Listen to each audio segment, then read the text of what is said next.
Shalom, shalom, e aí, como vão vocês? Espero que bem. Hoje nós vamos falar de um tema bem polêmico, né? Muita gente me pergunta, você concorda com a tese de que existem pastoras, né? Que existe um ministério pastoral feminino? Vamos para a Bíblia, né? Gênesis 29:9 diz: Falava-lhes ainda quando chegou Raquel com as ovelhas de seu pai, porque era pastora. Essa palavra aí no hebraico, roa, pastora, é falando, se a gente olhar o contexto, que Raquel, ela era pastora de ovelhas, e não pastora questão de ministério, certo? Até porque o ministério pastoral ainda não havia sido designado quando o Machia disse a Kefa, né? Pedro, tu és pedra, e sobre essa pedra edificares a minha igreja, e as portas do inferno prevalecerão contra ela. E se a gente olhar nas cartas de Kefa, o próprio Kefa, ele vai dizer que a pedra de esquina, a pedra principal sobre a qual a igreja está fundamentada, não é ele, mas o Machia Yeshua. E em 1 Timóteo 2, versículo 8 a 15, diz assim: Quero, portanto, que os varões orem em todo lugar, levantando as mãos santas, sem ira, sem animosidade. Da mesma sorte que as mulheres em traje decente se ataviem com modéstia e bom senso, não com cabeleira frisada e com ouro ou pérolas ou vestuário dispendioso, porém com boas obras, como é próprio às mulheres que professam ser piedosas. A mulher aprenda em silêncio com toda a submissão, e não permito que a mulher ensine, nem exerça a autoridade de homem. Esteja, porém, em silêncio, porque primeiro foi formado Adão, depois Eva, e Adão não foi iludido, mas a mulher, sendo enganada, caiu em transgressão.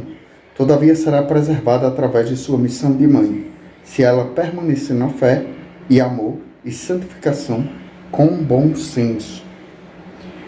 Por que a mulher não pode ensinar, né? É uma dúvida que se levanta.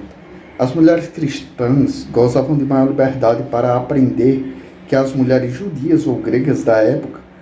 Possivelmente, Paulo concluiu que deixar as mulheres aprender era revolucionário bastante para aqueles dias. Por que se concentrar nas mulheres para falar acerca da modéstia? Nos dias de Paulo, a modéstia era especialmente importante para as mulheres, porque as tradições judaicas e helenísticas associavam as modas femininas extravagantes à licenciosidade sexual. É aquele costume, né, que a gente vê hoje ali entre os árabes, que uma mulher não pode andar sem um representante masculino, que é uma tese de teor patriarcal.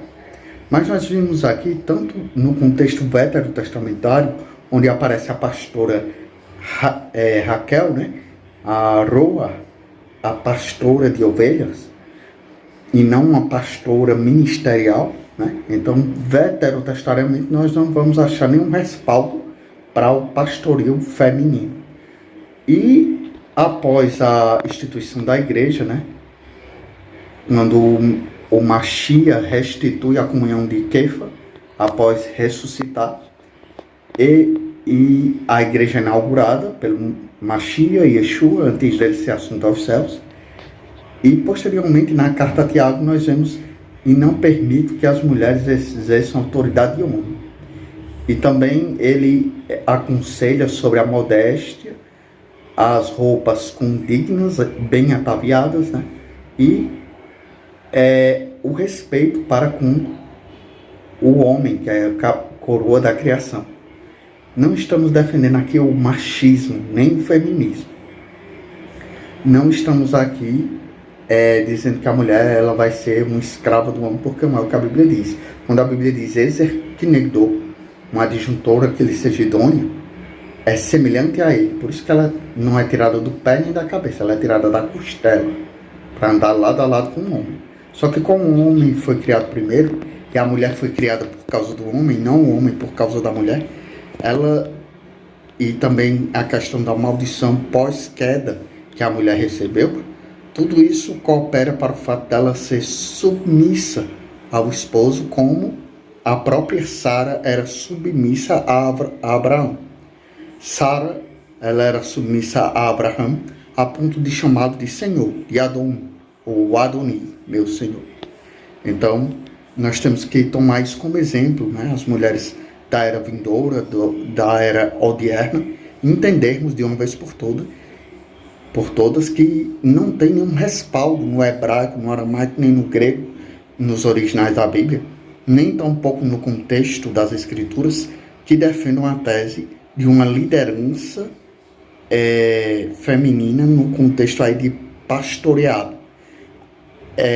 Se você me vê chamando alguma irmã de pastora, é por questão de respeito, por ela ser esposa do pastor, mas não que ela seja pastora em questão ministerial, porque isso é antibíblico. Eu estaria pregando heresia, ensinando coisas contrárias à doutrina das Sagradas Escrituras, e estaria deturpando o sentido desse assunto no que tange aos oráculos de Deus. Espero ter sido claro aqui e cooperado para uma melhor explanação acerca do assunto, para aquelas pessoas que têm uma certa dificuldade de entender que não existe ministério pastoral. Então, é isso aí. Não existe pastora de ministério. Existiu pastora de ovelha. Certo? Deus abençoe.